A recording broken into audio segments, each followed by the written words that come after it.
Trip to 0 করে দেই, কতটুকু মাইলেজ দেয়। এই তো গাড়ি ধাক্কা এনে শুরু করে দিচ্ছে। ওকে, হে এভরিওয়ান, আসসালামু আলাইকুম। কেমন আছেন সবাই? আশা করি সবাই অনেক বেশি ভালো আছেন। সো আজকে বের হয়েছি মূলত হচ্ছে আমার অ্যাপাচি 4B এর মাইলেজ টেস্ট করব। আজকে দেখব যে আমার অ্যাপাচি 4B-তে কতটুকু মাইলেজ দিচ্ছে 1 লিটার তেলে। কেউ বলে 30, কেউ বলে 25, আবার কেউ বলে 40+ সিটিতে। সো আমি আমারটা চেক করব যে আমারটা সিটিতে কতটুকু দিতেছে। আমি আমার বাইকের হচ্ছে তেল সব বের করে ফেলাইছি, মানে ট্যাঙ্কিতে যতটুকু তেল ছিল সব বের করে ফেলাইছি। সব তেল বের করে এই ছোটটা বোতলে, এটা হচ্ছে 1/2 লিটার মানে 500 ml। সো এইটা ভরে দেখব যে এইটুকু তেলে আমার বাইক কত কিলোমিটার চলতে পারে। চলেন এখন বাইকটা রাইড করি। রাইড করা অবস্থায় তেল শেষ হয়ে গেলে তখন এইটা ভরে নেব। আর এইসব রাস্তায় কেন চালাইতেছি সেটা আপনাকে বলি। ডেইলি রুটিনে আমি যেভাবে চলাচল করি ওইভাবেই আমি আজকে মাইলেজটা চেক করব। আমি যদি ভালো রাস্তায় চালাই তাহলে তো ভাই ওটা মাইলেজটা ভালো হিসেবেই দিবে। আমার এখন সব ধরনের রাস্তায় হচ্ছে এক্সপিরিয়েন্সটা নিতে হবে। ওকে, বন্ধ হয়ে গেছে। তো আমার গাড়ির তেল শেষ। আমি আরেকবার একটু চেক করে দেখাই আপনাদেরকে।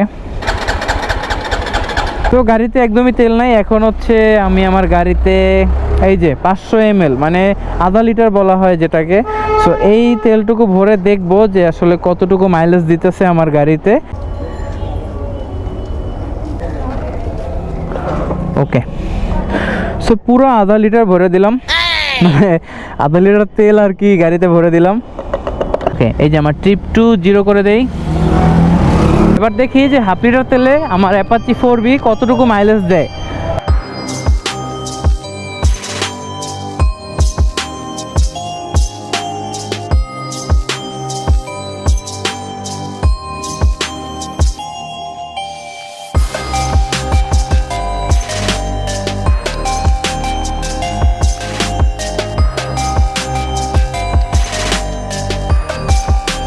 মাইলেজটা সম্পূর্ণ আপনার নির্ভর করে হচ্ছে গাড়ির কন্ডিশনের উপরে এবং রাইডারের উপরে।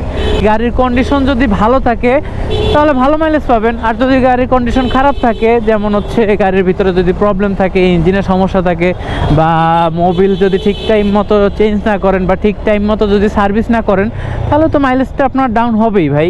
আর রাইডারের উপরে যেটা হচ্ছে, রাইডারের উপরেও ডিপেন্ড করে, রাইডার কীভাবে গাড়িটাকে মেনটেন করে চালাচ্ছে তার উপরেও কিন্তু মাইলেজটা ডিপেন্ড করে। কারণ আমি যদি হচ্ছে এরকম নর্মাল স্পিডে চালাইতেছি, কোনো তাড়াহুড়ো নাই, আস্তে আস্তে যাইতেছি, সো এই ক্ষেত্রে কিন্তু আমাকে মাইলেজ দেবে এক ধরনের। আর আমি যদি হচ্ছে অনেক ওভার স্পিডে চালাই বা রাফলি ড্রাইভ করি তাহলে কিন্তু মাইলেজটা আমার ডাউন হবেই ভাই। কারণ আপনি যতই থ্রটল মারবেন ততই আপনার তেল খাবে গাড়ি। 12.7 কিলো চালানো কমপ্লিট, 13.6। এই তো গাড়ি ধাক্কা এনে শুরু করে দিছে।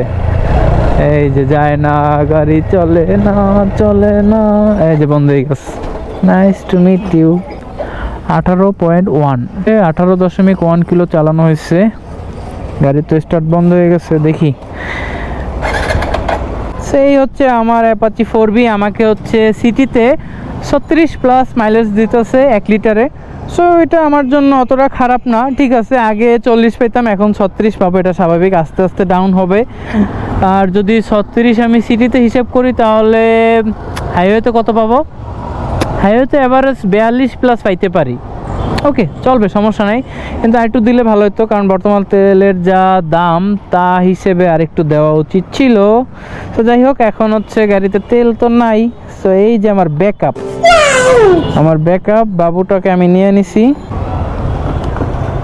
ওকে, খাও, তুমি না খাইলে কি খাবে? খাও, তোমাকেই তো খাওয়াই আমি। একবার ভালো করে খাও, এক ফোঁটা ফালাই দিও না। এমনি তেল নাই, তেলের যা বাজারের দাম। এটা আসলে এক একজনের গাড়ির কন্ডিশন বুঝে মাইলেজটা দেয়। যেমন আমার গাড়ির কন্ডিশন হিসেবে আমাকে এখন দিতেছে 36+, মানে সিটিতে 36+ দিতেছে। আমি যদি গাড়িটাকে আরেকটু মেনটেন করে চালাতে পারি এবং রাইডিং স্কিলটা যদি আরও ভালো ডেভেলপ করতে পারি তাহলে আমাকে আশা করি যে 40+ও দিবে। কারণ ভাই বর্তমান ইয়ং জেনারেশন তো, আর 4B বাইক পাইলে কেউই ওই আস্তে আস্তে চালাইতে মন চায় না, সবাই চায় একটু বুম বুম করে একটু টানতে।